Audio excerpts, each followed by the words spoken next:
We can learn a lot about the law of large numbers, the law of small numbers, and the way our intuition can lead us astray by just thinking about rolling a die.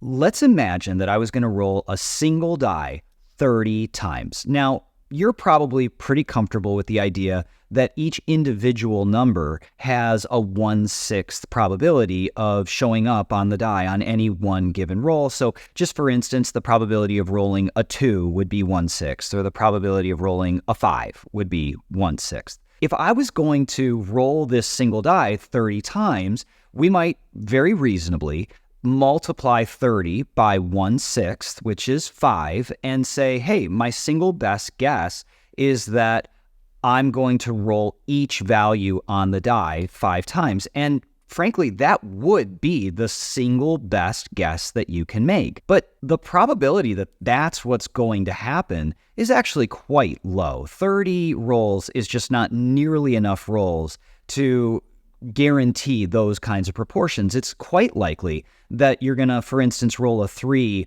only 4 times, not 5 times, or that you're going to roll a 6 8 times, not 5 times.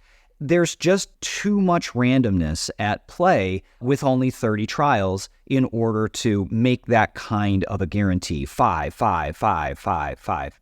Just not very likely to happen. There's another more pernicious problem, and it's something that I really want you to be aware of, is let's imagine that we had no idea the actual underlying probabilities with rolling a die. So we didn't know that there was a 1/6 chance of rolling a 1 and a 1/6 chance of rolling a 2, etc. And we rolled the die a mere 30 times. And it just so happened that 1 didn't come up very often. Instead of it coming up 5 out of 30 times, it only came up 3 out of 30 times. You can imagine maybe taking your results way too seriously, right? Like you can imagine saying, well, the empirical probability based on my 30 trials shows that 3 out of 30 rolls, you get a 1. So 3 out of 30 is 1/10. So there's a 1/10 probability of rolling a 1 on the die. Well, we can see that this just doesn't line up very well. We can see that that's fallacious reasoning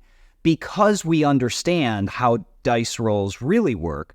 But if you were studying a lot of other phenomenon, you might very quickly be led astray by the idea that, hey, the probabilities that I have established are the real probabilities. And there are all kinds of reasons that that simply may not be the case, including you just haven't run nearly enough trials to be able to make any kind of claim with that degree of certainty.